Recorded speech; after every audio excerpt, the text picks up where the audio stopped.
ಎಲ್ಲರಿಗೂ ನಮಸ್ಕಾರ. ನಾನು ಸಕಲೇಶ್ಪುರ ಹುಡುಗಿ ಸುನೀತಾ ಎನ್ಎಸ್ ಯೂಟ್ಯೂಬ್ ಚಾನಲ್ಗೆ ಎಲ್ಲರಿಗೂ ಸ್ವಾಗತ. ಯಾರೆಲ್ಲ ನನ್ನ ವೀಡಿಯೋ ನೋಡ್ತೀರಾ ಪ್ಲೀಸ್ ಸಬ್ಸ್ಕ್ರೈಬ್ ಮಾಡ್ಕೊಂಡು ನನ್ನ ವೀಡಿಯೋನ ನೋಡಿ. ವಿಡಿಯೋ ಇಷ್ಟ ಆದರೆ ಒಂದು ಲೈಕ್ ಕೊಟ್ಟು ಸಪೋರ್ಟ್ ಮಾಡಿ. ನಾನಿದು ಸಿಂಪಲಾಗಿ ಚಿಕನ್ ಬಿರಿಯಾನಿ ಮಾಡೋದು ಹೇಗೆ ಅಂತ ತೋರಿಸ್ತಾ ಇದ್ದೀನಿ. ಹೇಗೆ ಮಾಡೋದು ಅಂತ ನೋಡ್ಕೊಂಬರೋಣ ಬನ್ನಿ. ನಾನು ಚಿಕನ್ ಬಿರಿಯಾನಿನ ಕುಕ್ಕರ್ನಲ್ಲಿ ಮಾಡ್ತಿರೋದು. ಮೊದಲಿಗೆ ಕುಕ್ಕರ್ನ ಬಿಸಿಗಿಟ್ಟು ಅದಕ್ಕೆ 2 ಸ್ಪೂನಷ್ಟು ತುಪ್ಪ ಮತ್ತು ಸ್ವಲ್ಪ ಎಣ್ಣೆನ ಹಾಕ್ಕೋತಿದ್ದೀನಿ. ಅದು ಸ್ವಲ್ಪ ಬಿಸಿ ಆಗಬೇಕು. ಸ್ವಲ್ಪ ಬಿಸಿ ಆದಮೇಲೆ ಲವಂಗ, ಏಲಕ್ಕಿ, ಚಕ್ಕೆ, ಸೋಂಪು ಇಷ್ಟನ್ನು ಅದಕ್ಕೆ ಸೇರಿಸ್ಕೊತೀನಿ. ನಾನಿಲ್ಲಿ ಬಿರಿಯಾನಿ ಮಾಡೋದಕ್ಕೆ ಅಂತ ಅಂಗಡಿಲಿ ಸಿಗುವಂತಹ ಪಲಾವ್ ಎಲೆನ ಯೂಸ್ ಮಾಡ್ತಿಲ್ಲ. ನಾನಿಲ್ಲಿ ನಾವೇ ಬೆಳೆದಿರೋ ಅಂತಹ ಈ ಪಲಾವ್ ಎಲೆನ ಯೂಸ್ ಮಾಡ್ತಾಯಿದ್ದೀನಿ. ಇದನ್ನು ಹಾಕಿದರೆ ಟೇಸ್ಟ್ ಚೆನ್ನಾಗಿರುತ್ತೆ, ಒಳ್ಳೆ ಸ್ಮೆಲ್ ಕೂಡ ಇರುತ್ತೆ.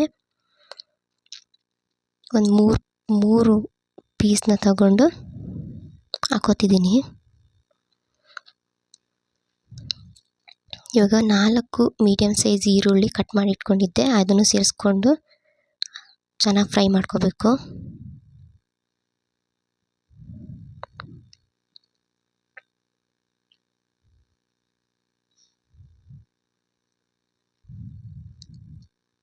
ಈರುಳ್ಳಿ ಚೆನ್ನಾಗಿ ಫ್ರೈ ಆಗಬೇಕು.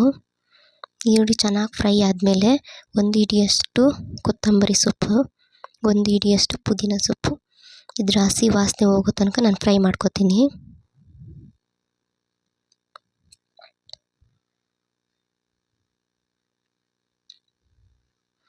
ಇದು ಚೆನ್ನಾಗಿ ಫ್ರೈ ಆದಮೇಲೆ 1 ಟೇಬಲ್ ಸ್ಪೂನಷ್ಟು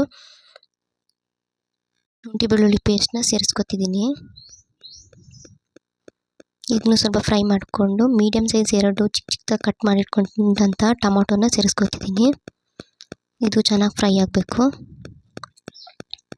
ಇದು ಚೆನ್ನಾಗಿ ಫ್ರೈ ಆದಮೇಲೆ ನಾನು 1 ಟೇಬಲ್ ಸ್ಪೂನಷ್ಟು ಅರಿಶಿನ ಪೌಡರು, 2 ಟೇಬಲ್ ಸ್ಪೂನಷ್ಟು ಚಿಲ್ಲಿ ಪೌಡರು, ಖಾರಕ್ಕೆ ಎಷ್ಟು ಬೇಕೋ ಅಷ್ಟು ಹಾಕ್ಕೋಬೋದು. ನಾನಿಲ್ಲಿ 2 ಸ್ಪೂನ್ ಅಷ್ಟು ಹಾಕ್ಕೊಂಡಿದ್ದೀನಿ. 1 ಟೇಬಲ್ ಸ್ಪೂನಷ್ಟು ಧನಿಯಾ ಪೌಡರ್, 1 ಟೇಬಲ್ ಸ್ಪೂನಷ್ಟು ಗರಂ ಮಸಾಲ,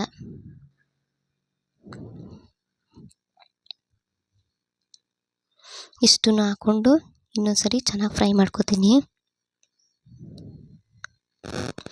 ಇದು ಚೆನ್ನಾಗಿ ಫ್ರೈ ಮಾಡಿಕೊಂಡು ನಾನಿಲ್ಲಿ 3/4 kg ಚಿಕನ್ನ ತೊಗೊಂಡಿದ್ದೆ, ಇದನ್ನು ಸೇರಿಸ್ಕೊತಿದ್ದೀನಿ.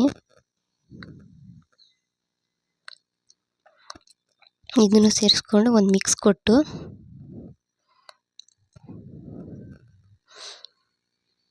ಸ್ವಲ್ಪ ಉಪ್ಪನ್ನು ಸೇರಿಸ್ಕೊತೀನಿ. ಉಪ್ಪನ್ನು ಸೇರಿಸ್ಕೊಂಡು ಇನ್ನೊಂದ್ಸರಿ ಮಿಕ್ಸ್ ಮಾಡಿಕೊಂಡು ಇದನ್ನು ಆ ಮಸಾಲೆ ಒಳಗಡೆ ಒಂದು 5 ನಿಮಿಷ ಅಷ್ಟು ಬೇಯೋದಕ್ಕೆ ಬಿಡ್ತೀನಿ. ಮಸಾಲೆ ಜೊತೆ 5 ನಿಮಿಷ ಚಿಕನ್ನ ಬೇಯಿಸ್ಕೊಂಡು ನಾನಿಗೆ ತೋರಿಸ್ತಿರೋ ಈ ಗ್ಲಾಸಲ್ಲಿ 1.5 ಗ್ಲಾಸಷ್ಟು ಅಕ್ಕಿನ ಒಂದು 10 ನಿಮಿಷ ಮುಂಚೆನೇ ನೆನೆ ಹಾಕಿದ್ದೆ. ಸೋನಾ ಮಸೂರಿ ಅಕ್ಕಿನ ತೊಗೊಂಡಿದ್ದೀನಿ ನಾನಿಲ್ಲಿ. ಇದನ್ನು ಇದಕ್ಕೆ ಸೇರಿಸ್ಕೊತಿದ್ದೀನಿ. ನಾನಿಲ್ಲಿ 1.5 ಗ್ಲಾಸ್ ಅಕ್ಕಿಗೆ 3 ಗ್ಲಾಸಷ್ಟು ನೀರನ್ನ ಸೇರಿಸ್ಕೊತೀನಿ.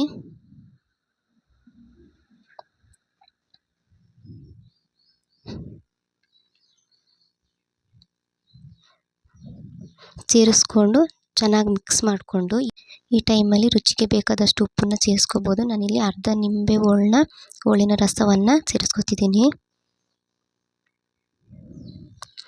ಸೇರಿಸ್ಕೊಂಡು ಚೆನ್ನಾಗಿ ಮಿಕ್ಸ್ ಮಾಡಿಕೊಂಡು ನಾನು ಇದನ್ನು 2 ವಿಷಲ್ ಹಾಕಿಸ್ಕೊತೀನಿ. ಇವಾಗ 2 ವಿಷಲ್ ಆಗಿದೆ. ನಮ್ಮ ರುಚಿಕರವಾದ ಚಿಕನ್ ಬಿರಿಯಾನಿ ರೆಡಿಯಾಗಿದೆ.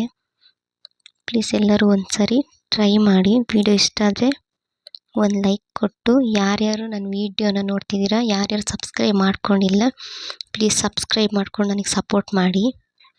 ವಿಡಿಯೋ ನೋಡಿದ ಎಲ್ಲರಿಗೂ ಧನ್ಯವಾದಗಳು.